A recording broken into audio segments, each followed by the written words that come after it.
Alhamdulillahi Rabbil Alamin. Wabihi nasta'inuhu ala umuri dunya waddin.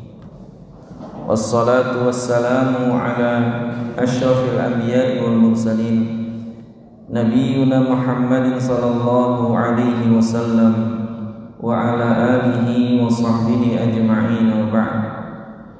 Rabbi shrah li sadri wa yassir li amri wahlul 'uqdatam min lisani yafqahu qawli. Puji syukur kepada Allah Subhanahu wa taala yang dengan izinnya pada kesempatan pagi hari ini di waktu yang mulia ini kita dikumpulkan kembali oleh Allah Subhanahu wa taala di rumahnya yang mulia, meskipun dengan melakukan beberapa hal yang menjadi sunatullah yang harus kita tempuh dengan merebaknya wabah corona pada kesempatan dekat ini. Karena memang seorang muslim ketika mendengar ada satu hal yang berpotensi memberikan madarat, maka dia tidak boleh berlebihan ketakutan, sekaligus tidak boleh meremehkan.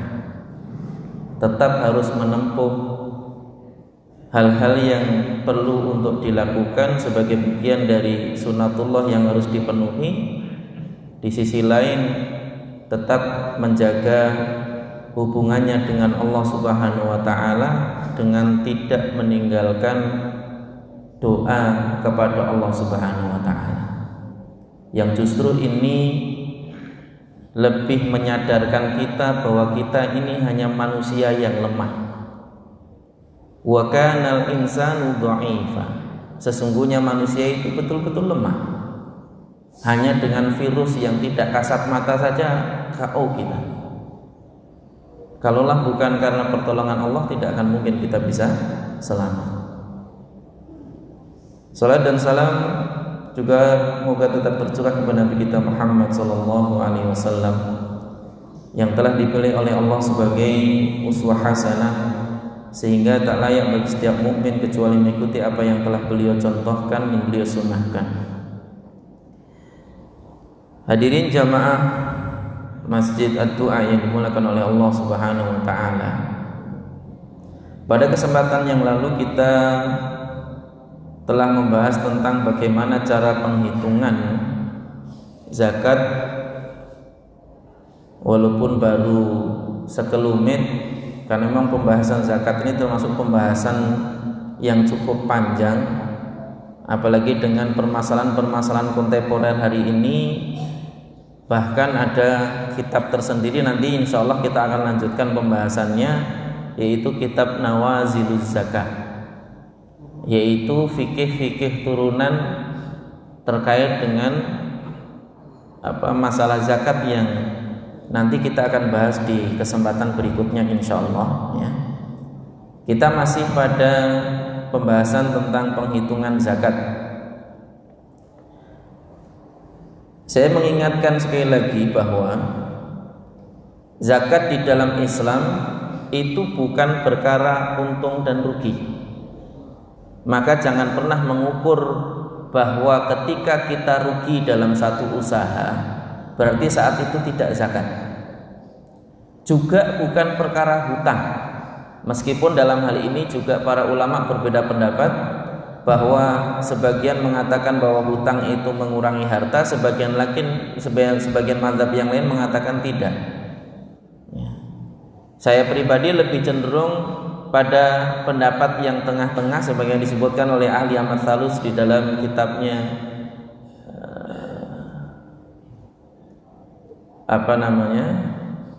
Fil Iqtisad Al-Islami, dari Qadaya Fiqhiyah Al-Mu'asirah wal Iqtisad Al-Islami. Beliau menyebutkan bahwa yang mengurangi harta itu hanya hutang tertagih saat jatuh tempo bayar zakat. Jadi bukan semua hutang atau bukan total hutang, apalagi dengan adanya hutang kredit hari ini. Jadi dengan adanya sistem kredit hari ini, di dalam penghitungan zakat, maka yang dihitung mengurangi zakat itu hanya hutang tertagih saat bulan jatuh tempo bayar zakat. Contoh, cicilan rumah misalnya 2.500.000, kemudian cicilan mobil 3,5 juta, kemudian cicilan motor 1 juta, maka yang mengurangi hanya 7 juta yang menjadi tagihan bulan saat jatuh tempo bayar zakat itu saja, bukan total hutang tertangguh. Kalau misalnya hutang total tertangguh, wong KPR baru jalan 1 tahun misalnya kan, masih 14 tahun lagi kan, nanti bisa jadi apa yang kita miliki itu tidak terhitung dizakati. Kenapa? Karena habis dimakan hutang tadi, walaupun hutangnya tidak langsung dibayarkan saat itu. Jadi beliau, penulis kitab Qadhiyah Fiqhiyah Ma'asirah tadi itu menyebutkan bahwa yang dihitung mengurangi zakat ini menjadi pilihan pendapat tengah-tengah antara pendapat mazhab yang menyebutkan bahwa hutang tidak mempengaruhi harta, ya, karena hutang itu kewajibannya dibayar, sedangkan harta itu kewajibannya dizakati. Itu dua hal yang berbeda. Ini menurut pendapat mazhab yang pertama. Menurut pendapat mazhab yang kedua, bahwa yang hutang itu mengurangi harta dengan alasan bahwa yang dizakati dari harta itu adalah yang yang tersimpan atau yang dikembangkan, sehingga kalau kemudian itu berpotensi untuk hilang atau tidak tersimpan, maka itu tidak dizakati. Itu menurut pendapat yang kedua, ya. Tapi sekali lagi bahwa saya lebih cenderung pada pendapat yang tengah-tengah tadi itu, bahwa hutang yang mengurangi harta hanyalah hutang yang tertagih saat jatuh tempo bayar zakat, ya. Dan ini bagian dari yang penting untuk diperhatikan. Di samping bahwa perkara zakat itu nanti akan ada di dalam kategori zakat tertentu tadi itu, yang tadi berpotensi kemudian mendapatkan kerugian, yang ketika harta yang dimiliki tadi itu masih di atas nisab, maka tetap wajib baginya untuk mengeluarkan zakat, meskipun saat itu dia sedang dalam kondisi secara logika ekonominya rugi. Dan ini bagian dari yang kemudian penting untuk diperhatikan, karena zakat itu adalah ibadah yang telah Allah wajibkan kepada kita kaum muslimin, sehingga ketika kita melaksanakannya kita mendapatkan pahala. Karena yang kita jadikan sebagai tujuan di dalam melaksanakan ini adalah ridha Allah Subhanahu wa taala, maka kita tidak mempertimbangkan untung dan rugi. Itu yang pertama. Yang kedua, kalaupun saat itu kita dalam keadaan rugi, justru dengan mengeluarkan zakat kita berharap supaya kemudian apa yang kita alami hari ini diberkahi oleh Allah Subhanahu wa taala. Taruhlah misalnya sedang bertani rugi, bahkan modal pun tidak balik misalnya, tapi hasil panennya masih di atas nisab. Yang dengan mengeluarkan zakat, mudah-mudahan hasil panen yang terbatas tadi itu, bahkan tidak balik modal, diberkahi oleh Allah Subhanahu wa taala, sehingga dia tetap bisa bercocok tanam di kemudian hari. Dan apa yang didapatkan hari ini cukup untuk kebutuhannya sehari-hari. Dan ini bagian dari yang kemudian penting untuk diusahakan. Kadang-kadang memang terasa berat ketika kemudian kita harus mengerjakan kewajiban, itu hal yang lumrah, Pak. Karena Rasul sendiri menyebutkan di dalam hadisnya, khuffatil jannatu bil makarih. Jannah itu, surga itu dikelilingi dengan sesuatu yang tidak disukai, sesuatu yang kadang-kadang kita benci, sesuatu yang kadang-kadang bagi kita memberatkan. Tapi ketika kemudian kita ingin mendapatkan surga Allah Subhanahu wa taala dan kita mengetahui bahwa itu adalah bagian dari yang ditetapkan Allah, kita kerjakan, insya Allah itu bagian dari yang bisa mendekatkan kita kepada surga Allah Subhanahu wa taala. Kita pada kesempatan yang lalu sampai pada pembahasan zakat barang berharga, yang secara umum barang berharga itu adalah semua yang memiliki nilai sama dengan emas dan perak. Baik emas dan perak itu sendiri. Nah, ini bagian dari yang nanti juga penting untuk diperhatikan, bahwa semua yang dimaksud dengan emas dan perak, para ulama sepakat bahwa semua yang dimiliki berbahan emas dan perak, perabot, mau panci, mau apa, kalau bahannya adalah emas dan perak, itu termasuk yang dihitung. Kemudian perhiasan ini para ulama secara umum juga berbeda pendapat apakah bagian dari yang dizakati atau tidak. Sekali lagi saya pilihkan pendapat yang tengah-tengah, bahwa yang dizakati adalah perhiasan yang tidak dipakai sehari-hari. Adapun anting yang selalu menempel di telinga, tidak pernah dilepas, kemudian cincin yang selalu ada di jari, atau gelang yang selalu ada di pergelangan tangan, ya, kalung yang selalu nempel di leher, mau mandi mau mau hari-hari semua itu tidak pernah dilepas, yang seperti itu tidak dizakati. Tapi yang hanya sebatas koleksi, ya, disimpan di peti atau kemudian dipakainya tidak hari-hari, hanya pada momen-momen yang istimewa bagi dirinya, maka itu termasuk bagian dari yang dihitung di dalam kategori zakat emas dan perak. Termasuk juga nanti di dalam pembahasan ini masuk semuanya adalah terkait dengan barang-barang berharga seperti villa, kemudian tanah, bagaimana yang pada kesempatan yang lalu juga pernah kita jelaskan bahwa tanah itu sebenarnya dulunya itu para ulama tidak memasukkannya termasuk dalam kategori harta yang dizakati. Kenapa? Karena dulu Pak, tanah itu kalau dimiliki tidak digarap, ya, sebagai disebutkan oleh Muhammad Rawasqul Ahji di dalam kitabnya Mabahith fil Iqtisad al-Islami, itu 2-3 tahun tidak digarap maka diambil khalifah. Diambil khalifah, dimasukkan ke Baitul Mal, diserahkan kepada kaum muslimin yang mau dan bisa menggarap. Ya. Mau dan bisa menggarap. Maka tidak ada namanya kepemilikan tanah numpuk pada satu orang, itu nggak ada kalau dulu. Maka kalau kemudian seseorang itu punya tanah tidak mampu garap, itu nanti selama 2 atau 3 tahun akan dikembalikan kepada Baitul Mal, yang nanti akan diberikan lagi kepada kaum muslimin yang membutuhkan atau yang bisa menggarapnya tadi itu. Itu tanah zaman dulu Pak, tidak seperti sekarang. Tanah itu jadi aset abadi. Kenapa? Karena sistem yang berlaku kapitalis tadi itu. Jadi aset yang abadi, bahkan kadang-kadang ada orang yang kemudian membutuhkan tapi tidak punya tanah, tapi ada orang yang tidak butuh, tanahnya berlimpah. Dan ini bagian dari yang kemudian kita dapati hari ini. Tanahnya di mana-mana, nggak pernah dizakati juga, ya kan? Kenapa? Karena taunya tanah nggak dihitung. Jadi kalau kemudian hari ini karena secara fungsi sudah berbeda, secara tindakan terhadap kepemilikan harta tadi juga sudah berbeda, maka hukumnya pun akan berbeda, ya.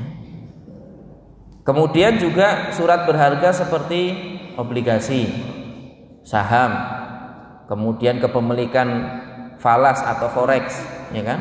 Kemudian kalau kita juga mungkin punya rekening emas, bagi yang kemudian bisnis emas online, itu juga bagian dari yang kemudian juga penting untuk dihitung, karena itu termasuk harta yang harus dizakati, karena itu juga hari ini menjadi salah satu media investasi, ya. Walaupun terlepas dari hukum, ya, kita tidak bicara hukumnya, ya, karena kalau udah dibahas hukumnya lebih panjang lagi nanti. Hukum jual beli emas online seperti apa, ya kan? Belum lagi nanti hukum forex seperti apa, belum lagi nanti masalah pembelian falas. Kalau untuk kepentingan pribadi atau hanya sekedar spekulasi mengambil spare harga dari yang kemudian ada seperti apa. Kemudian hukum spekulasi saham hanya membeli saham itu hanya sebatas tujuan investasi untuk mencari keuntungan dari spare harga saham di waktu-waktu tertentu, bukan kepentingan untuk investasi murni yang dengannya dia akan mendapatkan dividen per waktu tertentunya. Nah, itu nanti hukumnya panjang lagi, ya. Tapi yang jelas bahwa itu termasuk harta yang harus dizakati. Dan ini bagian dari yang kemudian penting untuk diperhatikan, ya. Kemudian termasuk di dalam hal ini adalah berbagai macam bentuk bisnis dan usaha atau perniagaan, baik bisnis yang sifatnya jasa maupun bisnis yang sifatnya perniagaan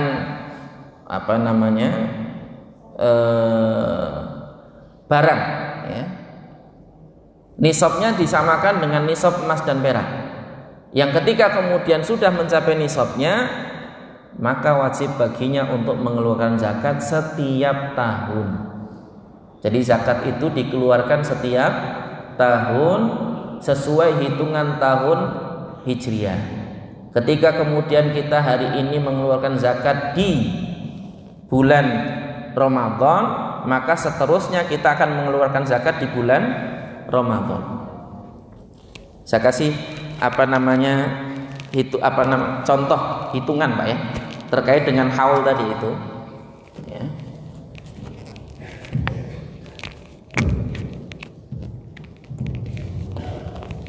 Jadi salah satu di antara syarat haul di dalam Islam itu yang dihitung selalu adalah haul hijriyah. Karena hitungan di dalam Quran, baik itu hitungan bulan ataupun hitungan hari, itu selalu mengacunya kepada hari dan bulan serta tahun hijriyah. Dan itu bagian dari yang penting untuk difahami kita bersama. Maka ketika kemudian seseorang itu nisab asalnya, misalnya nisabnya itu dia capai di bulan Ramadan, maka sejak bulan Ramadan inilah ke bulan Ramadan berikutnya, saat itulah kemudian dia mengeluarkan zakatnya, ya. Jadi ketika misalnya nisabnya itu sampai di bulan Ramadan, tercapai nisabnya, sejak mencapai nisab itulah dihitung kemudian hartanya hingga Ramadan berikutnya kemudian dikeluarkan zakatnya. Yang jadi masalah ini banyak dari kita hari ini yang sudah punya harta tanpa pernah tahu nisabnya. Kapan tercapai awalnya tidak pernah tahu, karena juga tidak pernah ngitung dulunya, ya. Maka cara yang paling gampang sebagaimana disebutkan di dalam kitab Al-Fiqh Al-Manhaji, itu cara paling gampang yang sudah saat ini, ketika saat ini di atas nisab, ya saat ini juga dikeluarkan. Itu paling gampang hitungnya. Walaupun di dalam hal ini juga para ulama berbeda pendapat, apakah nisab itu harus rata di atas di atas garis nisab tadi itu harus rata sepanjang sepanjang tahun, ataukah cukup di awal Ramadan saat mencapai nisab pertama kali hingga Ramadan berikutnya, atau di akhir Ramadan yang kedua, ataukah hanya dihitung di Ramadan yang terakhir saja. Jadi ketika kita tahu bahwa kita sudah punya harta, kemudian asal kemudian kita saat jatuh tempo bayar zakat itu kemudian kita mengeluarkan zakatnya.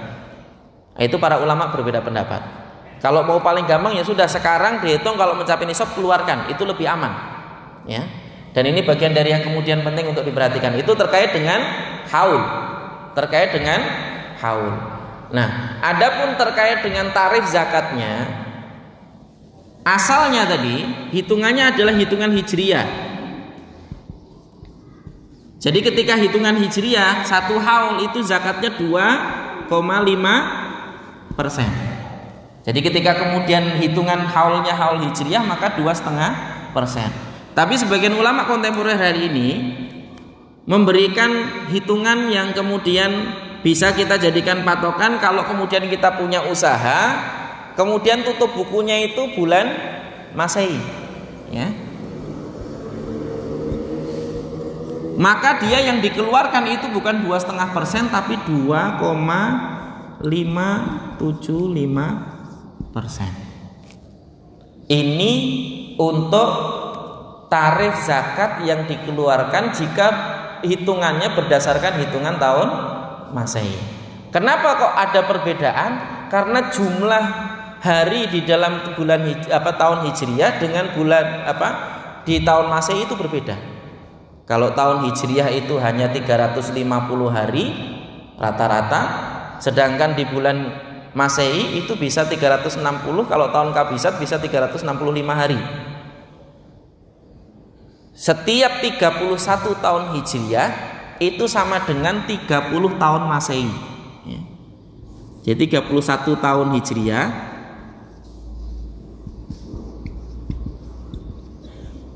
itu sama dengan 30 tahun Masehi. Itulah kenapa kemudian ada perbedaan hitungan pada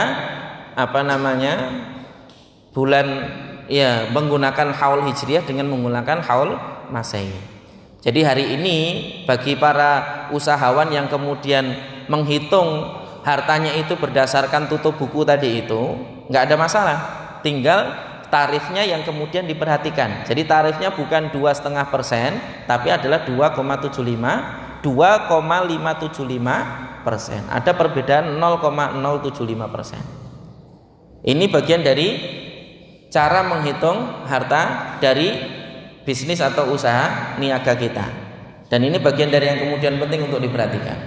Berapa nisabnya? Kemarin kita sudah sampaikan bahwa nisabnya itu adalah 20 dinar emas atau 200 dirham perak. Ya, 20 dinar emas itu sama dengan 85 gram emas. 200 dirham perak itu sama dengan 595 gram perak. Ya. Jenengan mau hitung dari dinarnya boleh, jenengan mau hitung dari gramnya boleh. Karena 1 dinar itu nilainya adalah 4/4 gram atau 4,25 gram emas, sedangkan 1 dirham itu nilainya 2,975 gram perak. Yang ini nanti akan berbeda, Pak. Kalau 20 dinar emas itu nilainya sekitar 47 juta hari ini, sekitar kurang lebihnya. Sedangkan 200 dirham perak itu sekitar 13 juta. Jadi jauh intervalnya. Mana di antara dua nisab itu yang kemudian kita gunakan? Menurut Syekh bin Baz, yang digunakan adalah mana di antara dua nisab itu yang tercapai lebih dahulu oleh kita, itulah yang digunakan. Jadi kalau kemudian kita misalnya orang-orang yang mengumpulkan hartanya itu sedikit demi sedikit. Kan ada orang yang mengumpulkan hartanya itu sedikit demi sedikit, 1 juta ditabung, nanti punya lagi 2 juta ditabung lagi, dan begitu seterusnya. Maka dia bisa mulai mengeluarkan zakat dengan menggunakan nisab perak. Tapi bagi mereka yang kemudian hartanya itu dengan izin Allah diberikan langsung banyak, awalnya mungkin dapat warisan dari orang tua 1 miliar misalnya, ya. Setelah dapat warisan dikembangkan dalam bentuk usaha sampai kemudian usahanya pun berkembang, maka yang dihitung menggunakan nisab emas. Dan ini bagian dari yang kemudian penting untuk diperhatikan, terlepas dari perbedaan bahwa nisab yang digunakan itu apakah dua-duanya atau hanya nisab emas saja. Kalau saya lebih cenderung pada yang menggunakan dua-duanya karena nasnya menyebutkan dua-duanya. Yang dimaksud dengan 5 uqiyah itu ya untuk emas dan perak. Nilai 5 uqiyah itu tadi 20 dinar emas atau 200 dirham perak. Itu nisab bagi zakat bisnis dan perniagaan, ya. Yang dihitung itu adalah total modal ditambah dengan keuntungan. Ya, kalau misalnya nanti di dalam catatan akuntansi yang paling gampang semua modal lancar itulah yang kemudian dihitung. Ya, kalau dalam catatan akuntansi semua modal lancarnya, ya. Jadi dari mulai modal awal kemudian keuntungan yang kemudian ditambahkan pada modal, ya, termasuk semua aset ya, aktiva lancar itulah kemudian yang dihitung untuk dikeluarkan zakatnya. Semua yang sifatnya liquid itu yang kemudian dihitung untuk dizakati. Adapun yang sifatnya aset tetap itu tidak termasuk yang dizakati, ya. Meskipun dalam hal ini juga para ulama berbeda pendapat untuk yang sifatnya mustaghlad, ya. Bisnis-bisnis yang sifatnya mustaghlad itu yang memang dari awal semuanya itu adalah modal. pabriknya, kemudian mesinnya dan lain sebagainya. Para ulama berbeda pendapat, sebagian memasukkan itu termasuk bagian dari yang dihitung untuk dizakati karena itu termasuk modal, sebagian lagi mengatakan tidak. Tapi secara umum bahwa semua bentuk usaha yang dihitung secara utama adalah semua yang termasuk aset lancarnya. Maka kalau kemudian kita misalnya dagang baju, kemudian kita di sana nyewa toko, kemudian di sana juga kita menyediakan manekin dan lain sebagainya, itu yang menjadi pernak-perniknya, hanger dan lain sebagainya. Itu hanger, manekin tidak perlu dihitung. Yang dihitung hanya total modal lancarnya tadi, total nilai bajunya yang kemudian diperjualbelikan, dan itulah yang kemudian nanti dikeluarkan zakatnya. Ya, ini sekedar contoh kalau kemudian dari sisi itu. Kalau yang kemudian dia sifatnya jasa, seperti misalnya properti, ya. Jasa itu nanti juga dilihat apakah kemudian itu termasuk bagian dari yang mustaglat atau bukan. Ya.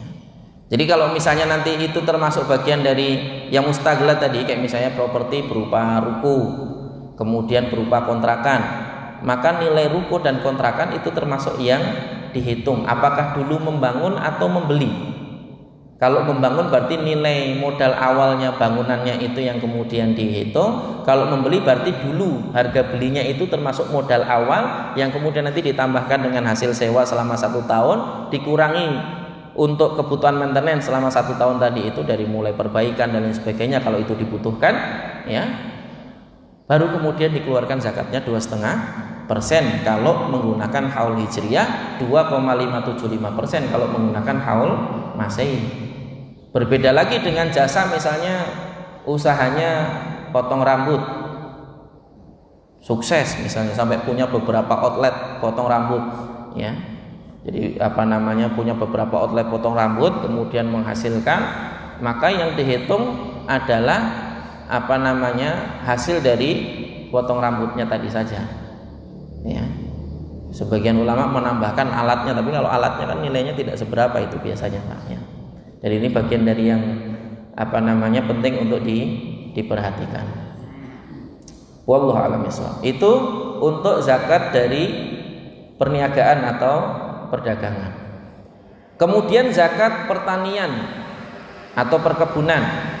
Sekali lagi bahwa yang dimaksud pertanian atau perkebunan itu adalah semua yang termasuk dalam kategori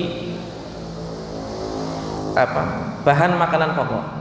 Mimma yaktatuhun nas. Jadi kalau hari ini, ya, kalau di Arab ada kurma, ada anggur. Kalau kemudian di kita ada padi, ada jagung, ada singkong dan yang semisalnya.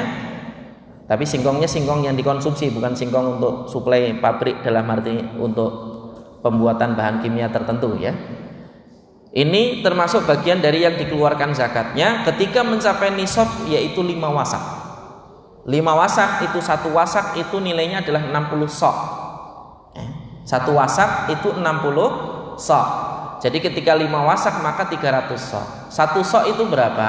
1 sok itu menurut yang disepakati ulama kontemporer hari ini adalah 2,04 kg. 2,04 kg. Meskipun para ulama berbeda pendapat. Ada yang mengatakan 2,1, ada yang mengatakan 2,3, ada yang mengatakan 2,7, ada yang mengatakan 3 kilo, ada yang mengatakan 3,8 kilo. 3,8 kilo itu yang paling besar dari mazhab Hanafi, ya. Dalam mazhab Hanafi disebutkan 3,8 kilo itu nilai 1 sok, ya. Jadi ini kita hitung yang paling kecil. Kenapa yang paling kecil? Supaya lebih memberikan maslahat kepada kaum muslimin. Karena berarti semakin banyak yang bisa terkena zakat dengan nisab yang lebih kecil tadi itu, ya.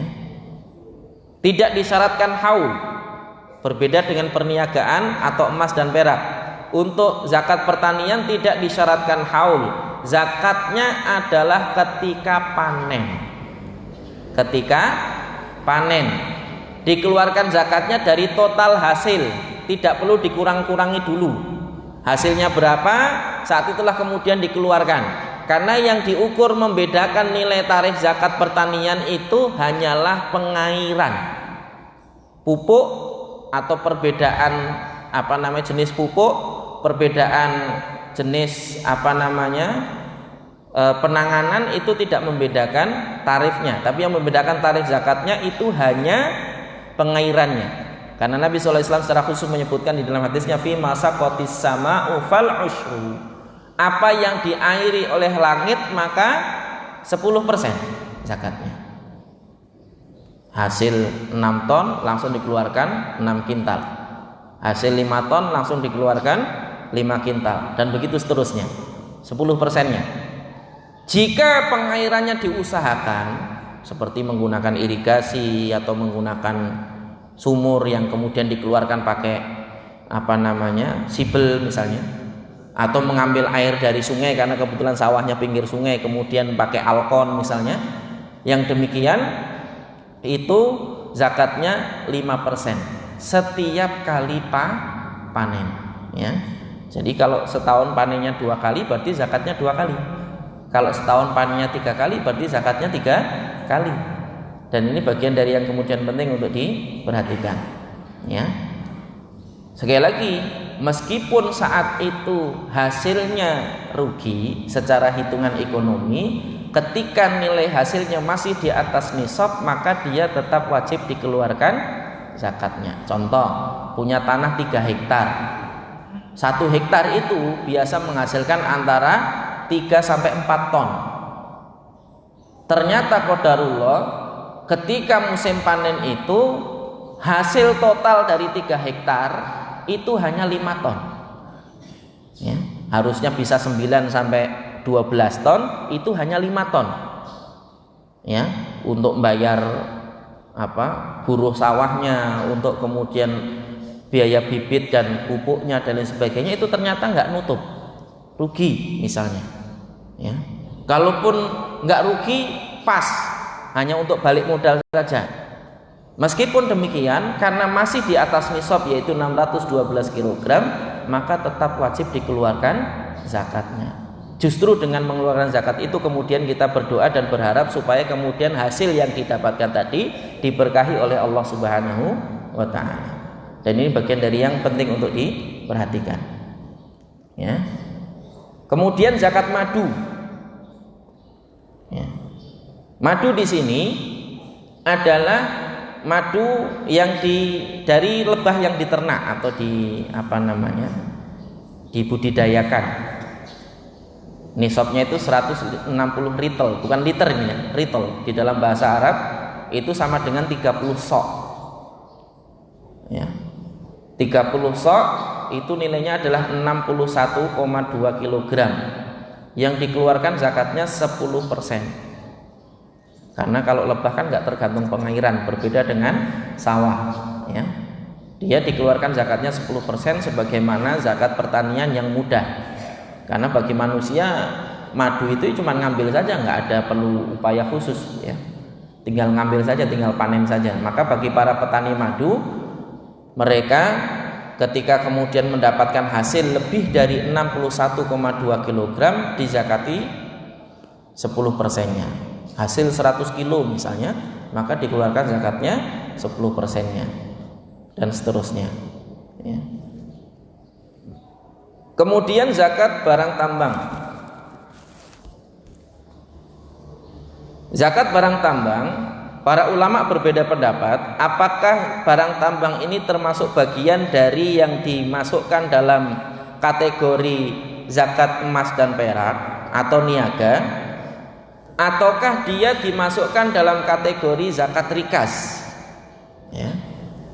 Kalau dia dimasukkan dalam kategori emas dan perak, maka zakatnya 2,5%. Tapi kalau dia dimasukkan dalam kategori rikas, maka dia dikeluarkan sebanyak 20% saat menemukan. Tapi hari ini barang tambang itu lebih condong dan lebih cenderung pada kategori zakat emas dan perak atau perniagaan, karena eksplorasi sumber daya alam seperti emas, kemudian nikel dan lain sebagainya, itu hari ini termasuk dalam kategori bisnis besar, sehingga dia dikeluarkan dari hasil zakat dari penghitungan zakat niaga, yaitu 2,5% ya. Dan yang terakhir adalah rikas. Rikas itu disebutkan oleh para ulama dengan definisi dafinul jahiliyah. Yang disebut dengan rikas itu adalah barang berharga yang terkubur di dalam tanah. Jadi terkubur di dalam tanah, bukan menemukan di atas tanah. Jadi namanya barang tambang itu sesuatu yang terkubur, barang tambang. Rikas itu sesuatu yang terkubur di dalam tanah untuk jangka waktu yang lama sampai tidak diketahui siapa lagi pemiliknya. Ya. Sebagian ulama memasukkan termasuk yang terkubur di dalam air dalam jangka waktu yang lama sampai tidak diketahui siapa pemiliknya. Ya. Maka itu adalah milik orang yang menemukannya, dan orang yang menemukannya dia wajib mengeluarkan zakatnya sebanyak 20% atau seperlimanya. Ya. 20% atau seperlima. Dan ini bagian dari yang penting untuk diperhatikan. Jadi berbeda dengan barang temuan dalam arti nemu koper di jalan, ternyata isinya duit 1 miliar, itu bukan milik penemu, itu tetap milik yang kehilangan. Karena di dalam definisi syar'i kalau kemudian itu menemukan barang seperti tadi, itu bukan rikas, tapi masuknya luqotoh. Nanti dalam pembahasan fikihnya itu masuk dalam kategori luqotoh yang dia tidak bisa dimiliki. Ya. Karena itu tetap milik pemiliknya. Caranya bagaimana? Tetap harus diumumkan, ya. Tetap harus diumumkan tunggu selama 1 tahun. Kalau ternyata 1 tahun tidak ada yang mengaku atau tidak ada yang mengkonfirmasi, maka boleh digunakan dengan konsekuensi tetap mengganti ketika yang punya datang. Jadi hanya hak guna saja, tetap istilahnya hak pinjam saja, boleh minjem dipakai kemudian nanti untuk dikembalikan lagi, ya. Kecuali kalau yang sifatnya remeh, ini bagian dari nanti yang berbeda. Nah, terkait dengan teknis pelaksanaannya, kapan zakat itu harusnya diambil atau ditunaikan, ya. Para ulama juga berbeda pendapat, tapi secara substansi kita yang lebih mengetahui kapan kita mengeluarkan zakat. Ya. Kalau hari ini kira-kira saya udah lama nggak zakat, udah sekarang aja dihitung, nggak usah nunggu-nunggu Ramadan. Ya. Nggak usah nunggu-nunggu Ramadan. Hari ini lembaga amil zakat sangat banyak, Pak. Nggak usah nunggu-nunggu Ramadan. Mau lewat Basnas atau mau lewat Rumah Du'afa atau lewat Las Aba atau yang lainnya, silakan, nggak ada masalah. Ya, karena sejatinya semuanya itu harus dikeluarkan pada waktunya tiba. Ya. Apakah zakat yang dikeluarkan harus melalui amil atau tidak? Para ulama secara umum membagi dalam 2 kategori. Kalau itu harta batin itu maksudnya harta yang tidak terlihat oleh mata, maksudnya uang yang di rekening, kemudian perniagaan, ya, dan lain sebagainya, maka itu nanti dikeluarkan oleh masing-masing, tidak harus melalui amil. Tapi berbeda kalau kemudian itu termasuk harta yang zahir, kayak misalnya peternakan, siapapun bisa melihat jumlah binatangnya berapa. Pertanian, nilainya sekian hektar, ini panennya sekian karung, ya, orang semuanya bisa melihat, maka amil boleh mendatangi dan mengambil harta zakat itu, ya. Dan ini bagian dari yang penting untuk diperhatikan juga, ya. Terkait dengan menunda zakat, kalau tanpa udzur maka hukumnya haram. Yang ketika seseorang menunda zakat tanpa udzur, maka dia mendapatkan 2. 1 dosa, yang kedua adalah menanggung. Maksudnya menanggung hak orang fakir dan miskin yang awalnya tergantung pada harta yang dizakatkan berubah menjadi tertanggung oleh si pemilik harta yang menunda pembayarannya. Ya. Saya kira ini bagian dari yang penting untuk diperhatikan, termasuk apakah boleh kemudian sedekah yang sudah kita keluarkan itu kita anggap sebagai zakat.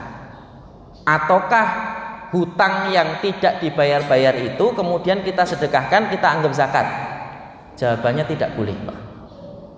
Ya, karena sedekah itu hukumnya sunnah, sedangkan zakat itu hukumnya wajib. Sesuatu yang sunnah tidak bisa menggantikan yang wajib. Termasuk tadi kalau kita punya hutang, punya piutang, punya uang dihutang orang, lama nggak dibayar-bayar, kemudian akhirnya udahlah saya ikhlasin aja, saya anggap zakat, nggak boleh, Pak. Ya, zakatnya tetap harus dikeluarkan. Piutangnya kalau nggak mau termasuk bagian dari yang dihitung untuk dizakati, ikhlaskan. Nah, ini bagian dari solusi yang kemudian disebutkan oleh para ulama. Wallahu a'lam bishawab. Sampai di sini dulu barangkali ya pembahasan kita. Ada sesi tanya jawab, monggo silakan yang mau bertanya.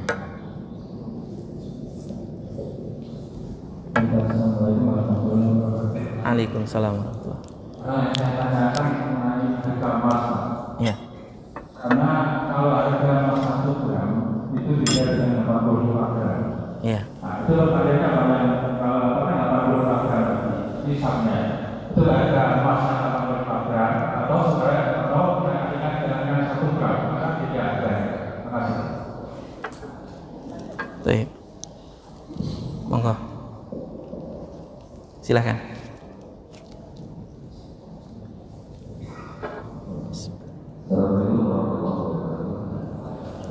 Waalaikumsalam. Tentang hukum zakat sama tersebut, misalnya seseorang mendapatkan warisan 1 buah rumah dengan nilai sekitar 1 miliar. Tetapi dalam kehidupan sehari-hari dia seorang guru, dia hanya mampu menghidupi keluarganya dari bulan-bulan cukup. Setelah 1 tahun tentu juga ada yang harus didalami. Apakah seperti itu harus dikeluarkan zakat atau akan dijual rumahnya atau bagaimana? Kemudian yang kedua, Ustaz, tentang bagaimana hukum zakat. Misalnya sudah 5 tahun dia tidak keluarkan zakatnya tersebut. Kemudian di tahun kelima dia mau mengeluarkan zakatnya tersebut. Apakah kita 2,5% atau akumulasi menjadi tahun-tahun sebelumnya? Kemudian yang ketiga, Ustaz, bagaimana tentang hukum zakat online yang disampaikan tadi, sementara hukum dari bisnis online tersebut sendiri masih abu-abu. Kan zakat itu sendiri harus yakin bahwa harta tersebut memang benar-benar halal. Waalaikumsalam. Ada lagi? Satu lagi barangkali?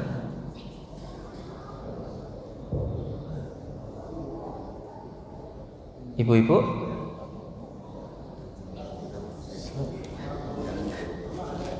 Oh ya.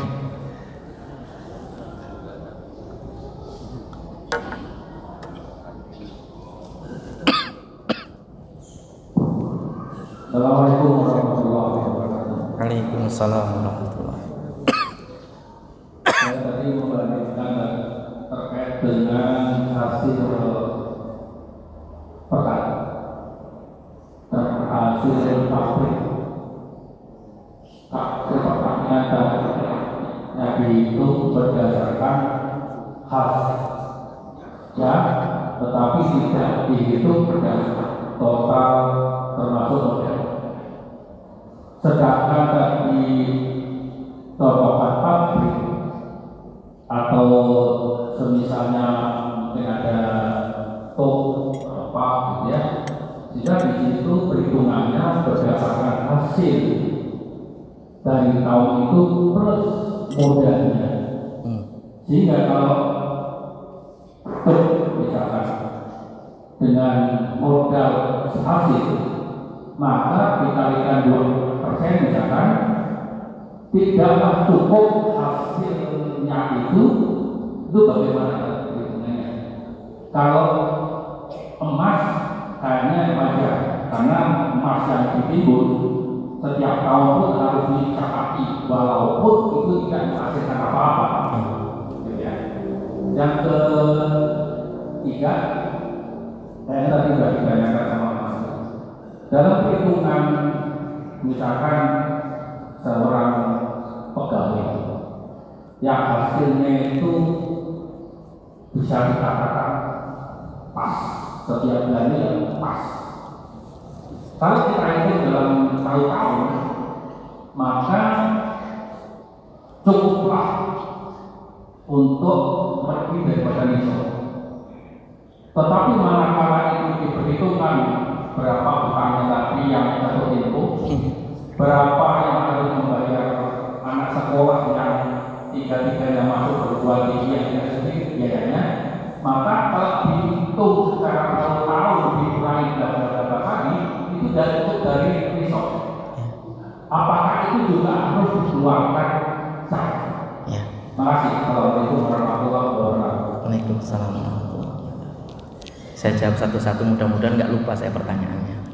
Yang pertama terkait apakah yang dihitung itu dari nilai 1 gram emas atau dari nilai 85 gram emas, ya monggo saja.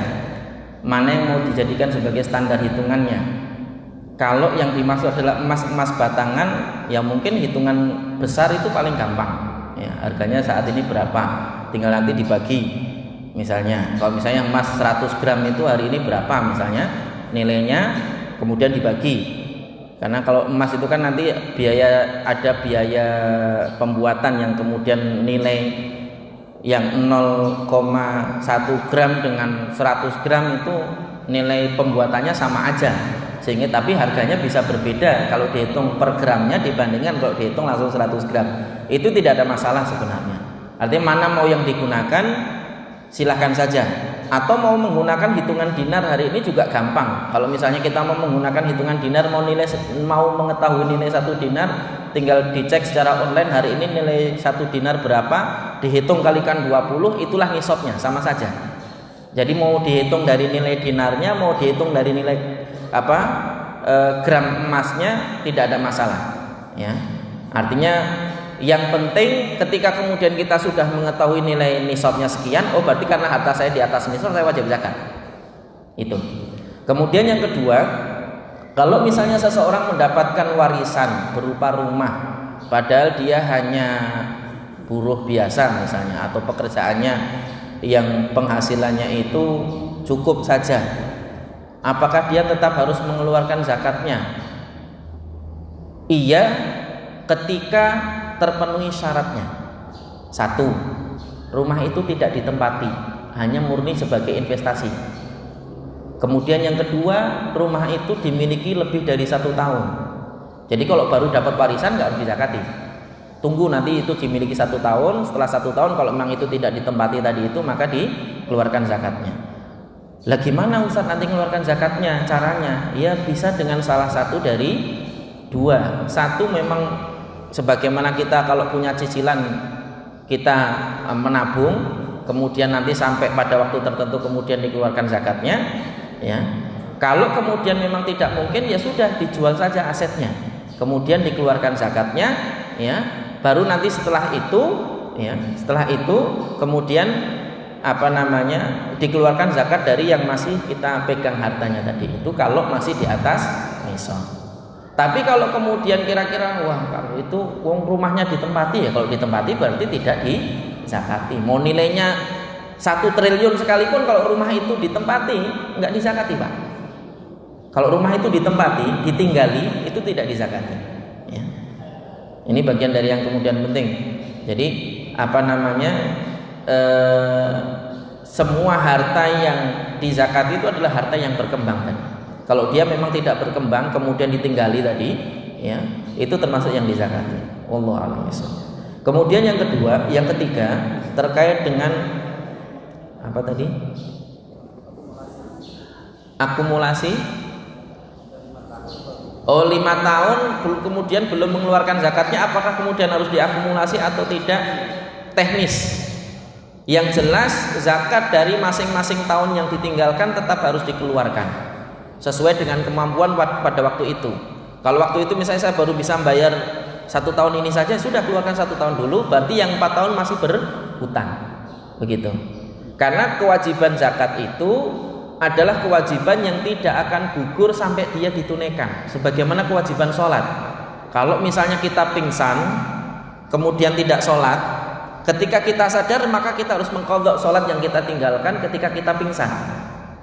Dan ini bagian dari yang penting untuk diperhatikan. Wallahu a'lam bishawab. Kemudian yang ketiga, yang keempat, ya, tentang bisnis online. Apakah itu termasuk yang dizakati?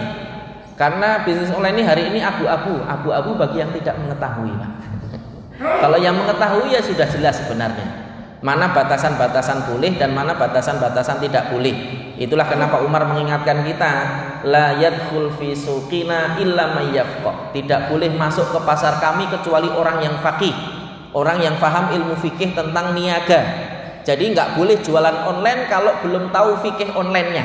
Nah, gitu Pak. Jadi nanti kalau misalnya lah sudah kadung gimana Pak Ustadz? Belajar dulu. Nanti ikut training fikih muamalah dulu, baru kemudian nanti dilanjutkan dagang online-nya. Tapi secara umum hari ini ketika kemudian dia marketplace-nya itu termasuk marketplace yang secara umum itu tidak mengandung yang haram, nggak ada masalah. Ya. Nah itu nanti dikaji masing-masing marketplace bisa jadi berbeda-beda karena teknis keunggulan dari masing-masing marketplace itu juga berbeda-beda. Wallahu a'lam bishawab. Kemudian terkait dengan bandingan masalah zakat pertanian dengan zakat tadi, misalnya perusahaan berbeda, ya masalah berbeda karena memang demikian syariatnya menentukan. Kalau yang zakat pertanian itu tidak dihitung modal dulu, maksudnya tidak dikurangi modal terlebih dahulu, sedangkan yang zakat perniagaan itu dihitung nanti dikeluarkan dari termasuk modal, ya. Karena memang demikian yang dijelaskan oleh para ulama, Pak, begitu. Jadi bagi kita tidak kemudian saya keuntungannya aja lah yang kemudian dikeluarkan, nggak bisa. Karena memang demikian yang dijelaskan caranya oleh para ulama. Itu maksudnya tadi yang ditanyakan, Pak. Ya. Kemudian yang kedua terkait dengan apa tadi? Yang terakhir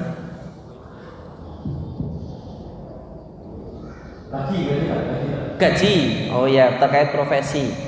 Profesi ini kalau saya lebih cenderung pada pendapat tidak semua profesi kena zakat.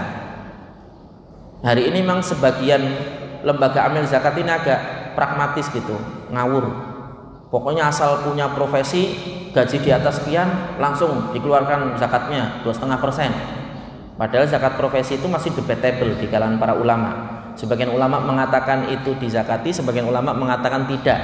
Toh tidak dizakati dari sisi profesi, total hartanya tetap nanti akan dikeluarkan setiap tahunnya untuk dizakati. Kan begitu? Ya. Kemudian yang kedua, terkait dengan zakat profesi ini, yang dizakati apakah setiap gaji atau setelah 1 tahun? Dihitung 1 tahunnya itu apakah total gaji setelah dikurangi kebutuhan atau sebelum dikurangi kebutuhan. Nah itu nanti tergantung dikiaskan kepada apa, Pak. Karena para ulama di dalam zakat profesi ini berbeda pendapat. Bagi yang berpendapat adanya zakat profesi itu juga berbeda pendapat apakah zakat ini dikiaskan kepada pertanian atau dikiaskan kepada niaga. Kalau dikiaskan kepada pertanian zakatnya 10%, Pak. Ya. Kan nggak nunggu pengairan. Selama negaranya masih, kalau misalnya PNS ya, negaranya masih APBN-nya masih cair, gajian terus kan gitu.